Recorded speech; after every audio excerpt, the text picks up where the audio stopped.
Today we're going to talk about this problem. It's from AOPs, Introduction to Algebra. So it's 20.30. Let h be the function hx equals negative 2x plus 3 if x is greater or equal to negative 7 and less than or equal to negative 2. Let hx be equal to x plus 4 if x is greater than negative 2 and less than or equal to 4. For what values of x does hx exist?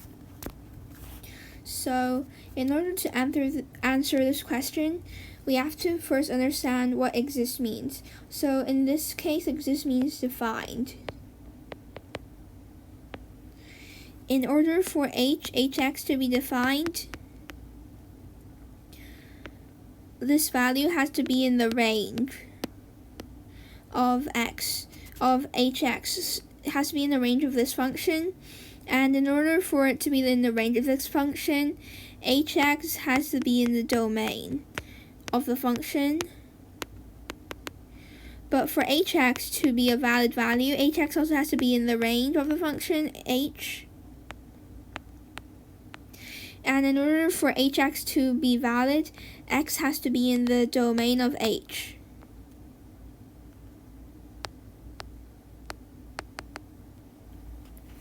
So therefore it is crucial that, we have a conclusion, it is crucial that we find the range and domain of this function h before we proceed. So let's do so. So firstly, let's find the domain. The domain of this function is going to be the piecewise functions domains combined. So we have negative 7 as the smallest value, and we have 4 as the greatest value. These two form a connected inequality, so we can ignore that. So we have the domain to be x is greater or equal to negative 7 and less than or equal to 4. So that's our domain. Now let's find our range. For our range, we have to do some casework. So firstly, if we let x be greater or equal to negative 7 and less than or equal to negative 2, the equation would be negative 2x plus 3.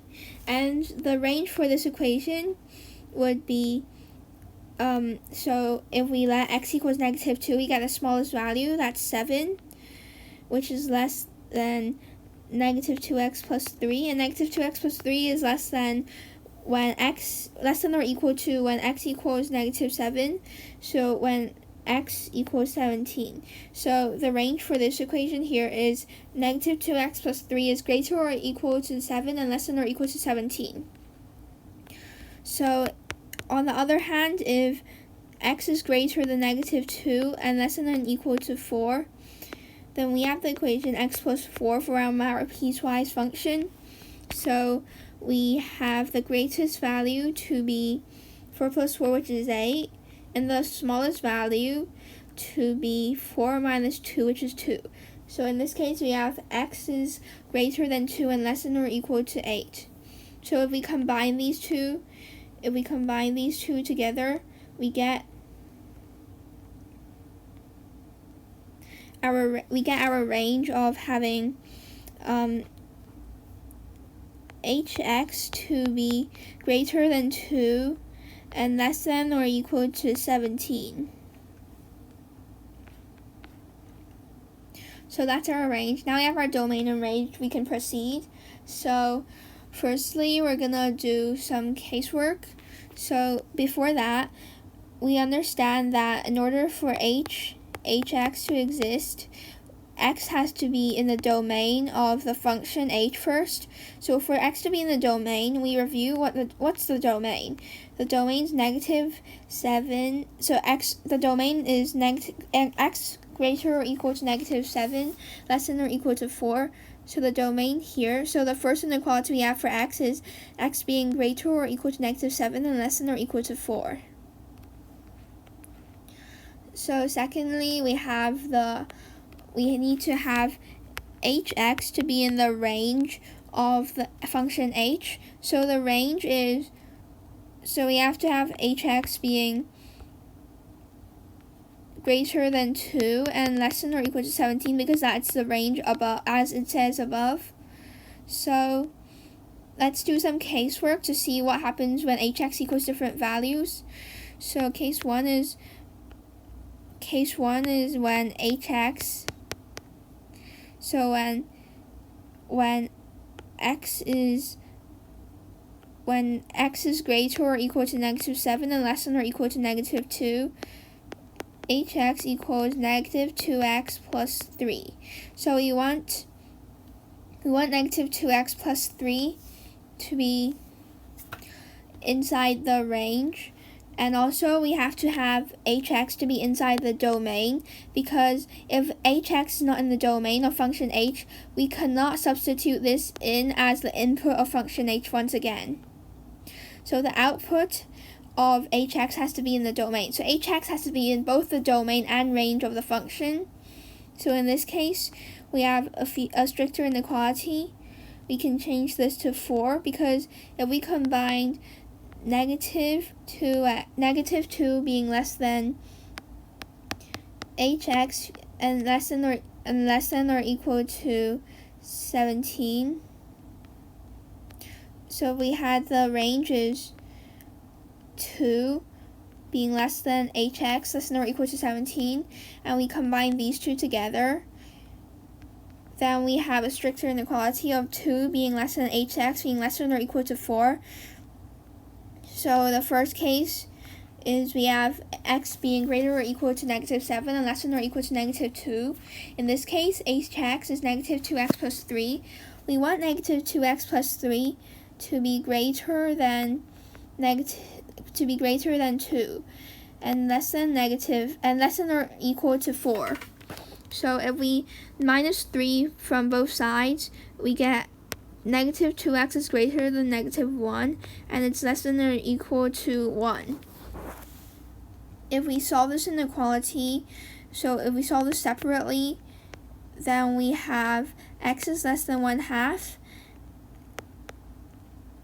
and also x is greater or equal to -1/2.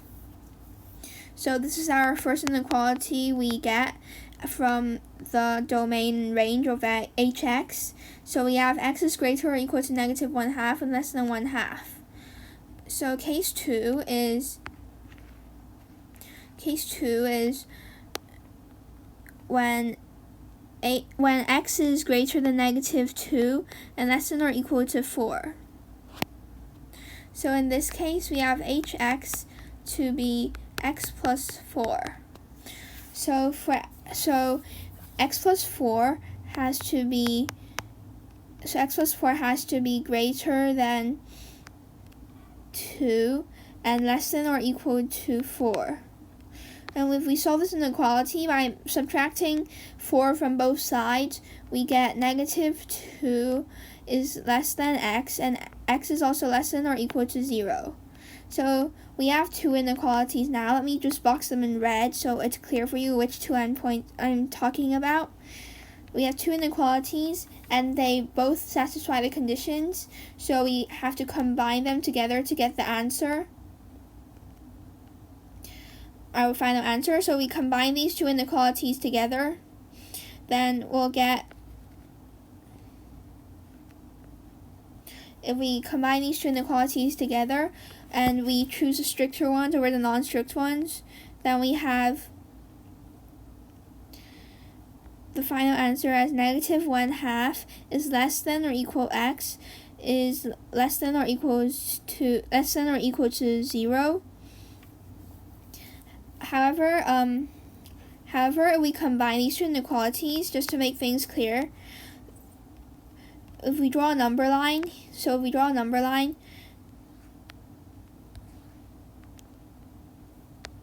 and we plot -2, we plot -1/2, we plot 0, we plot 1/2. Then if we combine the inequalities, we draw the first one. This is the first inequality, and this is the second inequality. Then we get this section over here, in which I highlighted in blue. This is basically represented as negative 2 being less than x, and also being less than 1/2. So we take the intersection, we have negative 2 being less than x, being less than or equal to 0. So this is our final answer, and the reason this is our answer is because it combines the two inequalities. So this is the intersection of the inequalities. So thanks for watching. Remember to like, subscribe, and share. Bye.